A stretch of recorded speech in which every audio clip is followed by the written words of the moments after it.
বাঁদর ও কুমিরের গল্প। এক নদীর তীরে ছিল এক বিশাল জাম গাছ। সেই গাছে বাস করত এক চতুর বাঁদর। গাছটি ছিল মিষ্টি জামে ভরা। বাঁদরটি সারাদিন সেই জাম খেত আর মনের সুখে দিন কাটাত। সেই নদীর মাঝখানে এক চরে বাস করত এক কুমির এবং তার স্ত্রী। একদিন কুমিরটি তীরের কাছে এলে বাঁদরটি তাকে কিছু মিষ্টি জাম খেতে দিল। জামগুলো খেয়ে কুমির খুব খুশি হল। এরপর থেকে প্রতিদিন কুমিরটি বাঁদরের কাছে আসত এবং বাঁদর তাকে গাছ থেকে জাম পেড়ে দিত।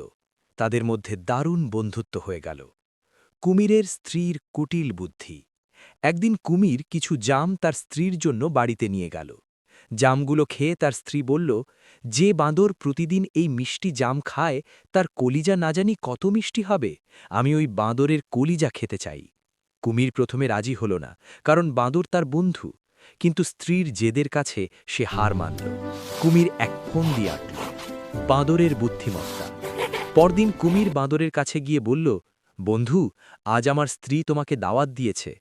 সে তোমার জন্য খুব ভালো খাবার রান্না করেছে। বাঁদর তো মহা খুশি, কিন্তু সে সাঁতার জানত না।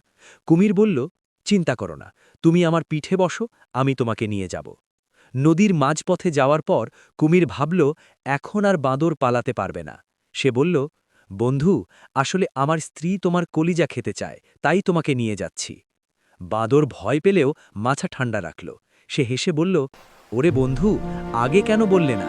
আমরা বাঁদররা তো আমাদের কলিজা গাছের ডালে সাবধানে ঝুলিয়ে রাখি। আমি তো ওটা গাছেই রেখে এসেছি। চলো ফিরে যাই, কলিজাটা নিয়ে আসি। বোকা কুমির বাঁদরের কথা বিশ্বাস করল। সে তক্ষুনি ঘুরে তীরের দিকে চলল। তীরের কাছাকাছি পৌঁছতেই বাঁদর এক লাফে পিঠ থেকে নেমে গাছের মগ ডালে উঠে গেল। গল্পের শিক্ষা। গাছে উঠে বাঁদর কুমিরকে বলল, ওরে মূর্খ কুমির, কলিজা কি কখনো শরীরের বাইরে রাখা যায়? প্রাণের ভয়ে আমি ও কথা বলেছিলাম। তোর মতো বিশ্বাসঘাতকের সঙ্গে আর কোনো বন্ধুত্ব নেই। শিক্ষা।